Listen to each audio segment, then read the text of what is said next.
Hello everyone, it's Annie, and I'm here today to do my July TBR. Now this is going to be much shorter than my usual TBRs because I have a very busy July. I am finally moving back to America from Japan, so I really won't have time to be participating in any readathons or doing any secret TBRs or things like that. Well, maybe one, I don't know. But regardless, I have much less books on this TBR, so let's get started. The first book I am planning to read is Honey and Ishu's Guide to Fake Dating, which I read the Henna Wars, and I was not the biggest fan of it. However, I think that this book is much more up my alley. It's about these two girls who are the only Bangladeshi girls in their school in Ireland, and they end up fake dating because one of them is bi, but her friends won't believe her because she's only ever dated guys before, so they begin to fake date. And I absolutely adore this cover. They are so cute. I love this illustration, and I'm really excited to read this book. The next book I plan to read is She Drives Me Crazy. This cover is so cute. It's just adorable, and I've heard that it's like cheesy but in a really good way, so I'm very excited about it. The synopsis is, after losing spectacularly to her ex-girlfriend in their first game since their breakup, Scotty gets into a fender bender with the worst possible person, her nemesis, the incredibly beautiful and mean Irene. Things only get worse when their do-gooder moms get involved and they are forced to carpool together. So maybe something will come out of them carpooling together, I don't know, and basketball's involved. Sounds good to me. I love sports books. I really love things like that, so I have a feeling I'm probably gonna like this one. The next book is a new release that I have an ARC of from NetGalley. It is The Dead and the Dark by Courtney Gold. This is one of my most anticipated releases of this year, so I'm super excited to get to it. The synopsis is, something is wrong in Snakebite, Oregon. Teenagers are disappearing, some turning up dead. The weather isn't normal, and all fingers seem to point to TV's most popular ghost hunters who have just returned to town. Yes, Logan is the daughter of these paranormal investigators who have never been to Snakebite before, but the moment she arrives, she starts to get the feeling that there's more secrets buried here than they originally thought. Ashley's boyfriend was the first teen to go missing, but she's felt his presence ever since. Now that these paranormal investigators are in town, his ghost is following her, and the only person Ashley can trust is the mysterious Logan. When Ashley and Logan team up to figure out who or what is haunting Snakebite, their investigation reveals truths about the town, their families, and themselves. Sounds good! I love ghosts. Sapphic ghosts, paranormal investigating, takes place in Oregon. This sounds like it's gonna be really up my alley. I really like Gravity Falls and just anything ghost hunter related, so yes, I am really hyped for this one. The next book is coming out at the very beginning of July. It is Rise to the Sun by Leah Johnson. This cover is gorgeous. I am so ready for it. Here's the synopsis. 3 days, 2 girls, 1 life-changing music festival. Olivia is an expert at falling in love and at being dumped, but after the fallout from her last breakup has left her an outcast, she's determined to turn over a new leaf. A weekend at Farmland Music Festival with her best friend is just what she needs to get her mind off the senior year that awaits her. Tony is 1 week away from starting college, and it's the last place she wants to be. Unsure about who she wants to become and still reeling in the wake of the loss of her musician-turned-roadie father, she's heading back to the music festival that changed his life, in hopes that following in his footsteps will help her find her own way forward. When the two arrive at Farmland, the last thing they expect is to realize that they'll need to join forces in order to get what they're searching for out of the weekend.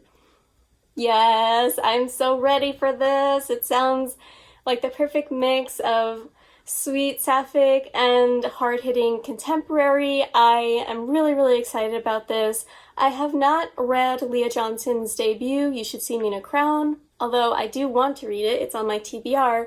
But honestly, this sounds like it's a bit more not adult because it's still YA, but it sounds a little bit more grown up in tone maybe, and it sounds like it's just more up my alley in general, so here's hoping it's good. I'm really excited for it. And then for the Down Memory Jane read-along, we are reading Mansfield Park. Yes, I am so excited to read this. I have heard that some people think it's like the best Austen and some people really don't like it, so we will see about that. Next, I am going to be buddy reading Kololo Hill with the lovely Olivia Savannah from Olivia's Catastrophe. This has been on my TBR for a while. I am so excited. It is set in Uganda and it is about the expulsion of the Asian community, specifically like the South Asian community in Uganda during the 1970s. And I am very, very interested in this piece of history. I really want to learn more about it, and I am really excited to be buddy reading it with Olivia Savannah. I'll link her channel down below. And next, for Buzzwordathon's word for July, which is last, I will be reading The Last True Poets of the Sea by Julia Drake. I am very looking forward to reading this because it's been on my TBR for a while. It's LGBT, and it has some sort of Shakespeare inspiration, I'm pretty sure, although I'm not exactly sure what, but the description seems really intriguing, so let me tell you about it. The Larkin family isn't just lucky, they persevere. At least that's what Violet and her younger brother Sam were always told.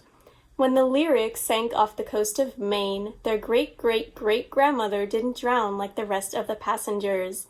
No, she swam to shore, fell in love, and founded the town of Lyric, Maine, where they returned to every summer. But wrecks seem to run in the family.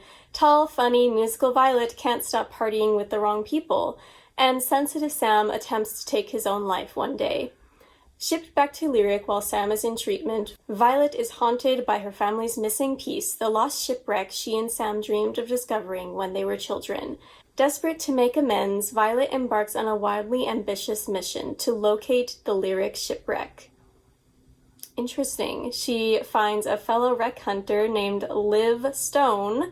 So, seems like there's going to be something between Violet and Liv.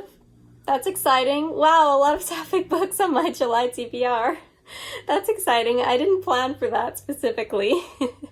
So anyway, this sounds like it could be really good. You guys know that I've really, really loved Summer of Salt, and I don't know, please let me know if you've read both of these, what you think, but from this synopsis, it sounds like it could give the same vibes as Summer of Salt, which I am excited for if true, because gosh, that book was amazing, and I just want another book like it, so I really hope I like this one.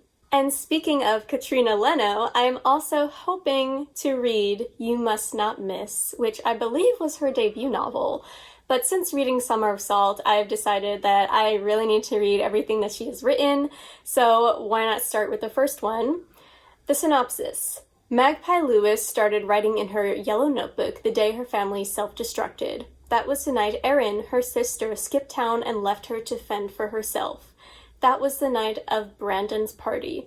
Now Magpie is called a slut wherever she walks down the hallways of her high school. Her former best friend won't speak to her, and she spends her lunch period with a group of misfits who are socially exiled. And so, feeling trapped and forgotten, she retreats to her notebook, dreaming up a place called Near. Near is perfect, somewhere where her father never cheated, her mother never drank, and Magpie's own life never suddenly derailed. So, I want to talk a little bit about this book, okay? This book has an awful rating. Right now, it keeps oscillating a little bit, but it's at 3.39 on Goodreads, which is horrible. But why? The synopsis sounds amazing, okay? It sounds like a girl getting revenge, which I love, and it's Katrina Leno. Yeah. And it sounds like there's going to be some sort of magical realism kind of take on trauma, which is another thing I really love in books. So I'm really curious why this got such a bad rating, but I know that some people who have my similar tastes, like Books Past Bedtime, Jess from Books Past Bedtime, she liked this book. so I'm hoping I do too. And it's short. I'm definitely willing to give it a chance. And then the last book I'm hoping to read is a big one. It is Black Leopard, Red Wolf. So this is a big book, but I have a 14-hour flight to get through at the end of the month. So I am planning on bringing this on the plane with me to read while I fly back home. So this book draws from African mythology and history. It's a fantasy, and it is about a man named Shrekker. He is known for his skills as a hunter. He is hired to find a mysterious boy who disappeared. He breaks his own rule of always working alone, and he finds himself part of a group assembled to search for this boy. This group is full of unusual characters, including a shape-shifting man-animal known as the leopard. Interesting. Okay. I am guessing that there's much more to the book than the synopsis says because it is so big. The cover is beautiful. However, again, this book does not have such a great rating on Goodreads. It has a 3.44 the last time I checked, I think. But it was a gift from a friend, so I feel like I have to read it, and I do want to read it. I really do. It was on my TBR, and that's why my friend gave it to me, so I am looking forward to reading it. I am always on the lookout for interesting fantasy books, and since this is based on African mythology, I am really looking forward to diving into something like that. And if you've read this book, let me know your thoughts on it, please. I'm really curious. Alright guys, thank you so much for watching this short TBR. I'm hoping that I can get to all of these books, even though it's much shorter than what I usually do every month. July is just gonna be super busy for me, so please wish me luck, and I pre-filmed a ton of videos, so hopefully there won't be too much a break in my uploading schedule. Mostly for me and the algorithm. I don't know if you guys would be upset, but anyway. I hope to talk to you guys about what you're reading in July. Let me know what book you're most excited for, and I'll see you in the next video. Bye!